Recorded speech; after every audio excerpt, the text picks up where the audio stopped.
Alright everybody, welcome back on into an 8 versus 8 here in Beyond All Reason. This one's going to be played out today on a map called Glacial Gap. It's an east versus west map with a sea lane right down the center. So, let's take a look at our team leaders. On the red side, we have Mr. Elusive at 31 skill in the sea lane position, playing Cortex. For the blue team, we have Pickle Daddy playing Armada here in a position that can be air or tech, or the third C player.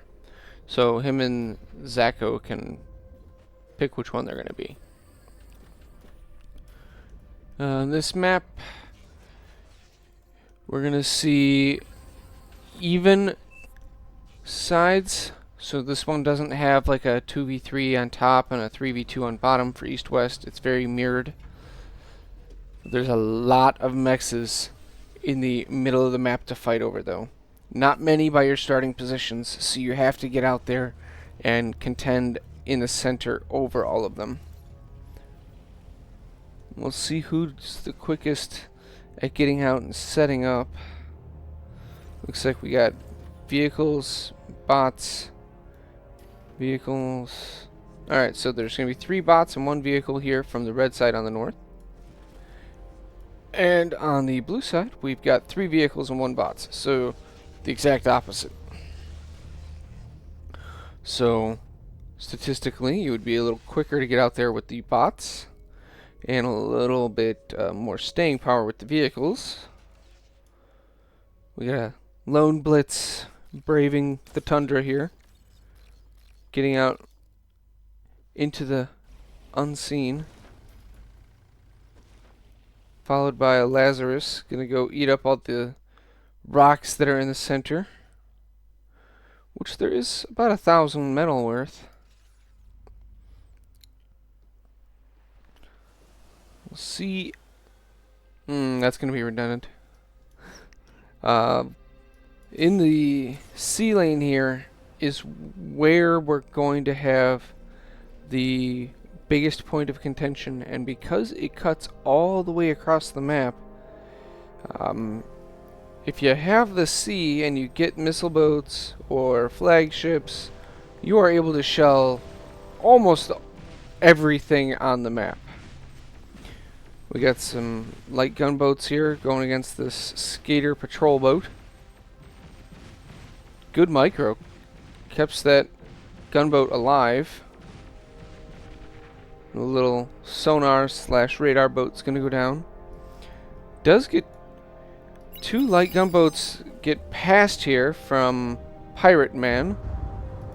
There's a torpedo launcher up already, which is shocking to me, but these make it through. Gonna go for the build power here. One of these light gunboats is gonna go down, but I think, yeah, this one gets the build power there. Not being controlled at the moment, because there is a dolphin here that could be taking him out. Now he's gonna go after the title. Looks like he's gonna get it before this dolphin gets over here. Yeah. Gets 2. So for 2 light gunboats, gets 2 construction turrets and 2 title generators. That's a good trade.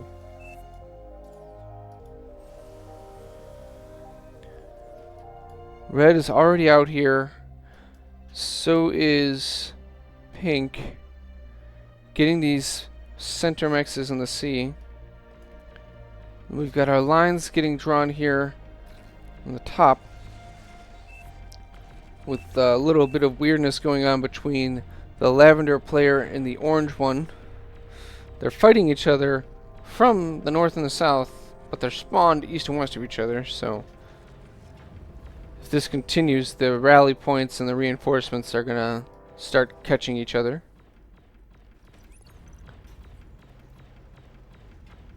This LLT is in that weird position where, because this one, why is it not shooting? I don't get it. What does we have here? Ah, we have a shell shocker coming. That will fix that. Yep. That LLT needs to be repaired right now or it's going to go down. Looks like Thompson went for a forward vehicle bay after his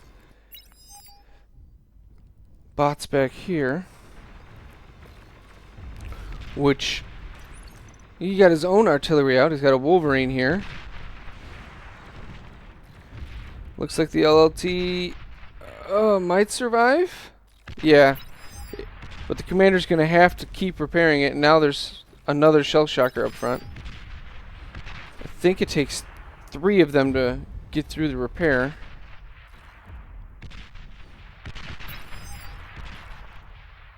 And down here we've got some whistlers from Cool Kate. Another forward vehicle bay here by Sleepiest. So we got 2 forward vehicle bays on the red side.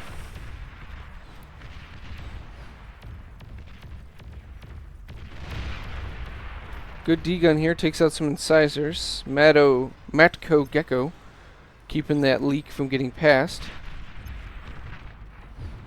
Well, he's got 3 shell shockers up now. Unfortunately, he's dealing against the same number of Wolverines, but with LLTs because his have went down. There we go. Jammer's up though. That will make a difference. As now, Thompson has no vision of these enemy units. Yep. These will get through that LLT now. They're going to have to back up. Oh, he did not pull in time. These grunts are going to jump on all of this. Oh, he pulls back. It's going to shift northward. Megax gets 1 D-gun off. Mokus gets a D-gun off. Megas gets another. He's in trouble. Oh boy. Woo! Stays alive, but just barely. Gotta be so careful. Radar goes down. Oh, he's in trouble losing his own shell shockers here. Hero LLT finally goes down. Heavy laser tower coming up here. So we'll shore this up. Meanwhile, Cool Kate is getting pushed back and bullied by Sleepiest and Metco.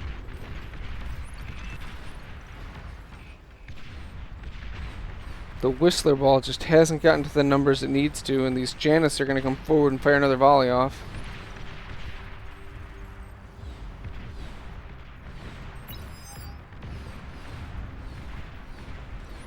See here, we got frigates coming forward for Pirate Man.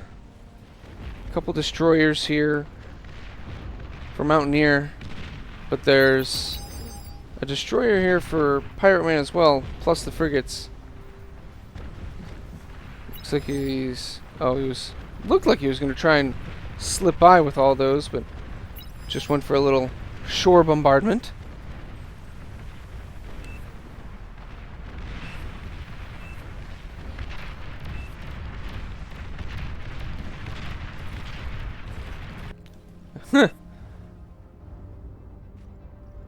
I don't know what he was doing.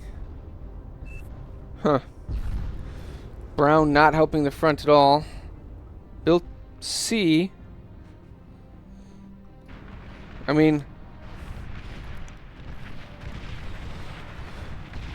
Thompson was doing alright with his 2 versus 1. Mokus and Megax have gotten entrenched now.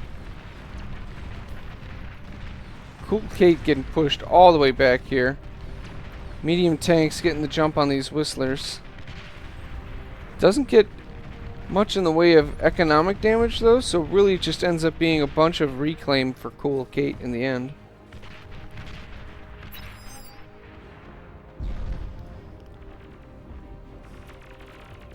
Aww.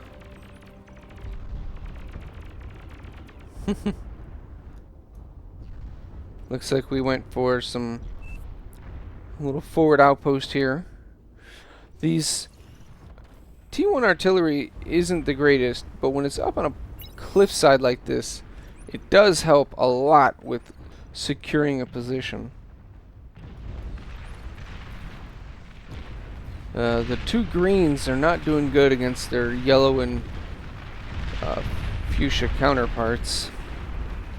Mocha's having to back up here. That's a lot of medium tanks, and he doesn't have energy for a D-gun. Now he does.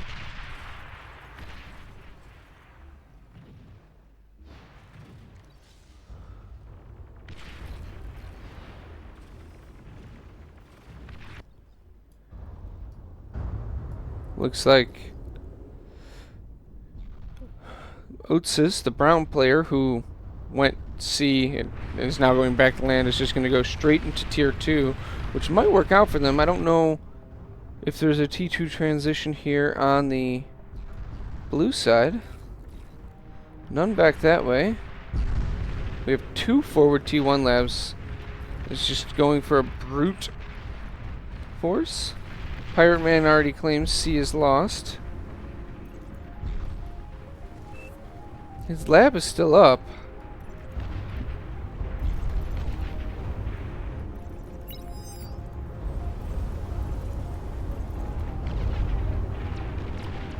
Shuriken's coming. This might actually help a lot. Gonna get some free kills here on these destroyers, which is big.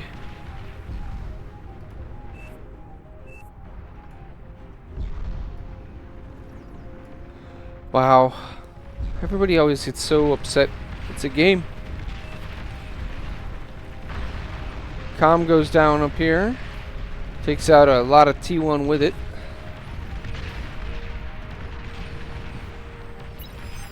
Heavy laser tower remains. And it's still in range of the blue side for reclaim or resurrection. Looks like we got a flank here of these brutes. Getting a little economic damage done. Oh, they're going to run for it. Heading towards the back line. There's going to be a lot of mexes on the way that go down from this run by. A lot of them. I wouldn't mind seeing a couple split off. But this is very, very good damage. He's already gotten 4 mexes. 4, 5, 6 mexes. Plus some converters and windmills. And there's going to be more mexes here. This is going to be at least 10. Oh man, and it's right in the middle of Fuchsia's T2 transition. Oh no. Uh-oh. This is going to be trying to get citizens arrest here from the constructors. These windmills, oh no, they're 3. They're 3 across. They're going to chain react. There they go. Windmills go down. We're going to get the build power. Get the converters, and all of this is going to go. Converters. Just shoot the converter. There you go. And then the rest of this goes on its own. Easy day. Some beamers up here. Gets the T2 lab there for the yellow player that was building the back line. And the build power. Now it's going to get converters. There's just so much economic damage from these freaking 10 brutes.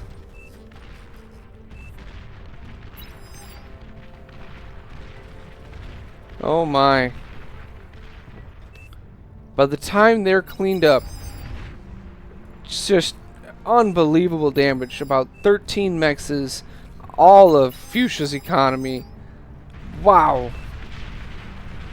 The front line is just going to be... Yeah, Thompson's running through comm bomb. Sends his tanks in behind, but look at how many brutes there is. Wow. It's just insane. Everybody blaming everybody, of course. I mean, it's very easy for me to comment because I can see everything, and I'm not in the game playing, so I can take the time to notice.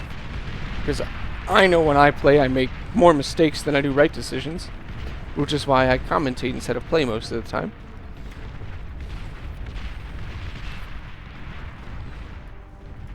So, the north half of the map is going to go to the blue team. The question is, can the C players take this? Because the C right now is set to go to red. The income advantage is definitely blue though. And you can't scale income as well in C as you can on land. Now, this might change everything though. These spiders coming across from the blue player, if they get in here, they can take out all of this, and that's going to equalize. And then it becomes a north versus south map instead of an east versus west. Interesting. Spiders taking out everything here, this windmill farm. It's going to take them a while to make it across.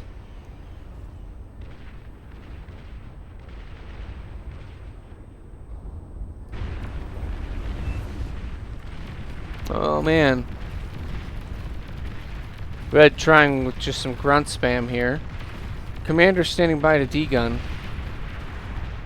It's about 10, 15. So many tanks with these D-guns. Absolutely amazing by Mr. Matko Gecko. Mr. Elusive's still here. He hasn't D-gunned, just leaving his comm be. Dies, takes out a good amount. But the tanks just keep coming. They keep coming. And on the southern side, the spiders have made their slow creep. And with that, the red team resigns. The blue team takes it in just a stunning victory here. If you like the cast, please leave me a like down below. If there's something you want to see or something I can do better, please leave me a comment below. Thank you. We'll see you again next time.